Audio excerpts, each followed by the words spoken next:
Good morning, student. I am going to uh, start the new chapter Federalism in class 10th, Sanghwad. There are two types of the government in the world.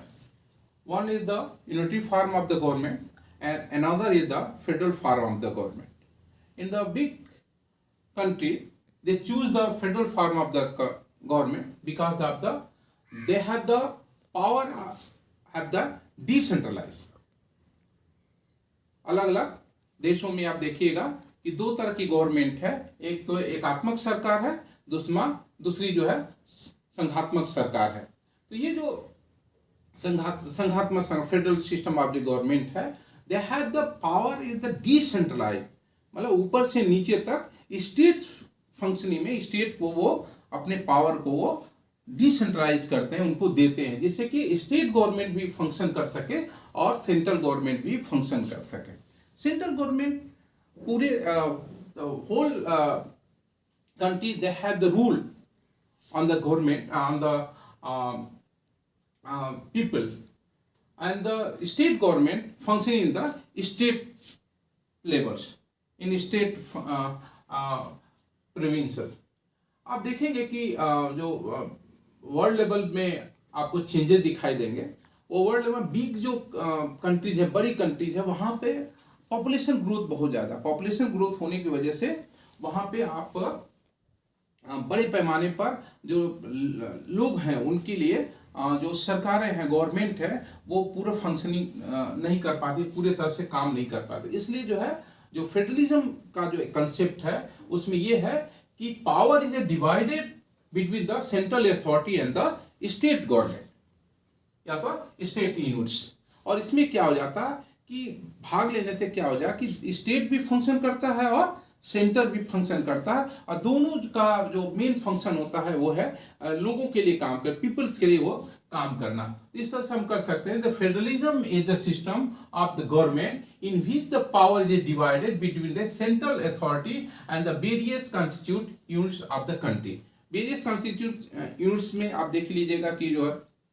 Local level की government है, state level की government है और जो है central level की government है, और तीनों जो लेवल की गवर्नमेंट वो फंक्शन करती रहती है ये फेडरलिज्म में। यानी कि पावर जो है सेंटर के पास नहीं होता है, पावर जो क्या होता है डिसेंट्रलाइज होता है, और डिसेंट्रलाइज में स्टेट भी अपने जो कुछ लिस्ट होते हैं, लिस्ट जैसे यूनियन लिस्ट में कुछ लिस्ट होते हैं जो यूनियन को काम करना है, स्टेट लिस्ट के कुछ जो लिस्ट होते हैं स्टेट को काम करना है, और कंकरेंस लिस्ट है दोनों को मिल करके वो काम करना पड़ता है। इस तरह से आप देखेंगे कि जो पूरे वर्ल्ड में जो है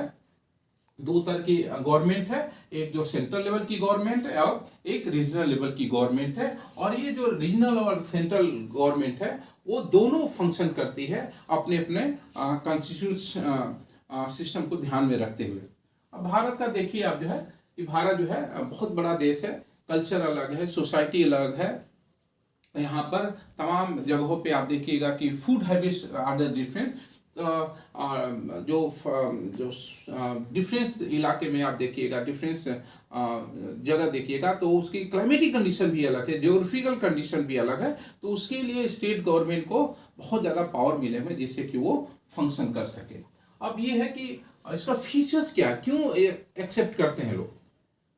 फेडरलिज्म को, जो वीक कंट्री है वो क्यों एक्सेप्ट करते हैं, उसके बहुत से फैक्टर्स हैं जिसकी वजह से जो बिग जो कंट्रीज हैं वो जो है फेडरलिज्म को, स्मॉल कंट्रीज में unity form of the government वो कर लेंगे, यूनिटी ऑफ फॉर्म में उनको जो ज़्यादा कोई प्रॉब्लम नहीं है। क्यों नहीं प्रॉब्लम है, क्योंकि जो है वो छोटे लेवल पे वो अपने पावर्स को डिसेंट्रलाइज न करते हुए भी लोग देख सकते हैं कि वो वहाँ पर क्या क्या फंक्शन हो रहा है। लेकिन बड़े लेवल में आप जो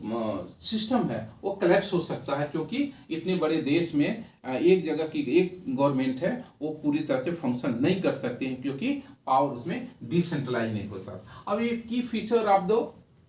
जो फेडरलिज्म है उसमें हम एक एक करके आपको बताएंगे, जैसे कि देयर आर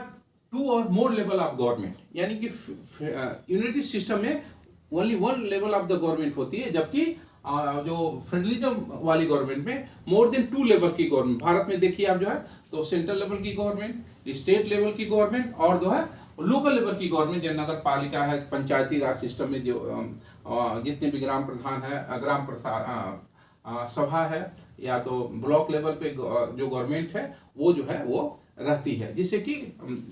मतलब ग्राम लेवल पे भी उनका डेवलपमेंट हो सके। नेक्स्ट है different tier of government govern the same citizen, but each tier has its own jurisdiction specified matter of the legislation, taxation and administration। आपको दोनों के जो नागरिक हैं वो एक ही होते हैं, लेकिन क्या होता है स्टेट लेवल और सेंट्रल लेवल जो आपको काम करता है उसमें जो है लेजिस्लेशन जो है, जैसे आपको पार्लियामेंट है सेंटर में, टैक्सेशन है, अभी जीएसटी लागू हो रहा है पूरे देश में, एक ही तरह का टैक्सेशन है, लेकिन क्या नगर पालिका वगैरह भी बिल्डिंग पे, वाटर पे वो टैक्स लगा करके कलेक्शन कर सकती है। एडमिनिस्ट्रेशन भी जो है तीनों लेवल पे अलग अलग होते हैं। भारत में हमारे जो है एक लेवल पे जो प्राइम मिनिस्टर होते हैं, स्टेट में आपको चीफ मिनिस्टर होते हैं, और जो है जो आप देखेंगे लोकल लेवल पर जो है मेयर वगैरह नगर पालिका वगैरह में इस तरह से होते हैं, जिससे कि उनकी फंक्शनिंग आराम से हो सके। The jurisdiction of the respective levels और the tiers of government are specified in the constitution. जो जुरिडिक्शंस है सेंट्रल गवर्नमेंट, जैसे कि आपको उसके स्पेसिफाई जो है आपको लिस्ट दी गई है, सेंट्रल लेवल की लिस्ट अलग है ना, 97 सब्जेक्ट हैं, उसमें वो अपने रेजुलेशन को पास कर सकता है, उसके लिए काम कर सकता है। जैसे आप देखिए सेंट्रल के विषय जो है रेलवे है, बैंकिंग है, इंश्योरेंस है, फॉरेन अफेयर्स है, करेंसी है, तो स्पेसिफाई है, एजुकेशन है, हेल्थ है, ये सब काम कर सकते हैं। और दूसरी जो है स्टेट लेवल में जो है आप देखिएगा कि उनके पुलिस हैं, हेल्थ है, एजुकेशन है, ये तमाम फॉरेस्ट हैं, तो इस लेवल पर भी वो अपने स्पेसिफाई करते कौन किसको काम करना है। अब देखिएगा फोर्थ में the fundamental provision of the constitution can not be utility change by the own level of the government. कुछ फंडामेंटल जो प्रोविजन किए हुए हैं, जैसे आप देखेंगे कि राइट्स हैं, है ना, वो राइट्स जो कॉन्स्टिट्यूशन में दिए गए हैं, वन लेवल पे गवर्नमेंट को वो कभी भी जो है उसको डिनाई नहीं कर सकती, सेंट्रल लेवल भी नहीं डिनाई कर सकती, स्टेट लेवल पे दोनों को मिल करके इस पे काम करना है, और जो नागरिकों को, सिविलियंस को जो पावर है वो पावर जो है मिलने चाहिए। Courts have the power to the interrupt the constitution and the power of the different level of the government. Courts को अगर राज्य और इस सेंटर में किसी तरह से डिफिकल्टी होती है या कोई प्रॉब्लम होता है, अब कावेरी ट्रिब्यूनल वाला जो फैसला आया था कर्नाटका में between the Tamil Nadu and the Karnataka government, तो ये जो इशू को सेंट्रल गवर्नमेंट के जो हमारा जुडिशरी सिस्टम है सेंट्रल लेवल पे, उसने जो है सुप्रीम कोर्ट ने इसमें फैसला लिया, और राज्य, दोनों राज्य को उसको बात को मानना पड़ा। कौन का राज्य? तो आपको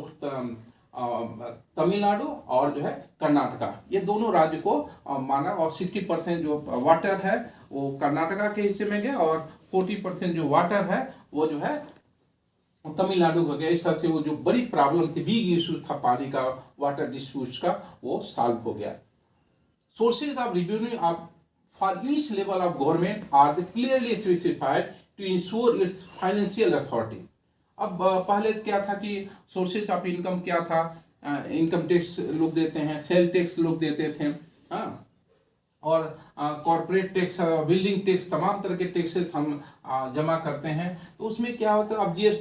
जीएसटी आने के बाद जो है सोर्सेज ऑफ इनकम जो है जो स्टेट गवर्नमेंट के पास है वो लगभग खत्म हो गई, और इससे पूरे भारत में सिर्फ एक ही टैक्सेज है, जीएसटी है, और जीएसटी के द्वारा जो है वो टैक्सेज जो है वो लिए जाते हैं, और उसमें जो है जो स्टेट की भागीदारी है, जो पार्टनरशिप है, उसको सेंट्रल गवर्नमेंट उसको विड्रॉ कर लेता है, उसको भेज देता है। इस तरह से जो अथॉरिटी है वो टैक्सेस के, पहले क्या था कि स्टेट में भी टैक्सेस लगाए जाते थे, और वो टैक्सेस जो है स्टेट अपने जो सोर्सेस ऑफ इनकम है उसको बढ़ाने में अपना इस्तेमाल करता था। अब जो है क्या होता है कि एक ही लेवल पर टैक्सेस है, और ये टैक्स जो है वो जीएसटी के रूप में है, और जीएसटी फिर क्या कहते हैं स्टेट गवर्नमेंट के जो उसमें भागीदारी है वो जो है उसको रिटर्न कर देती है।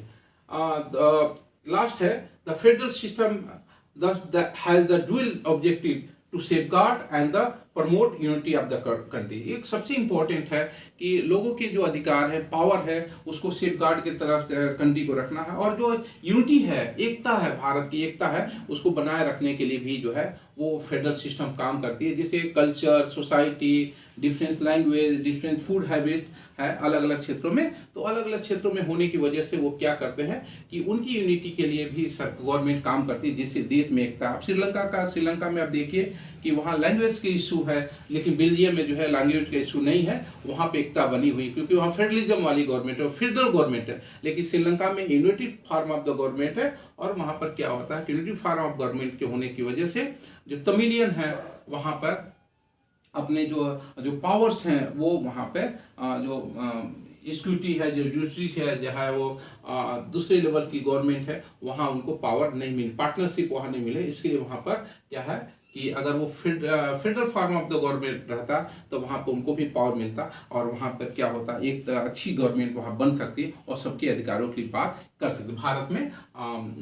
ये फेडरलिज्म का जो कंसेप्ट है वो यही है कि हर कल्चर को, हर सोसाइटी, हर लैंग्वेज को अधिकार मिले, वहाँ सरकारें बने और भारत में एकता भी बनी रहे। Thank you.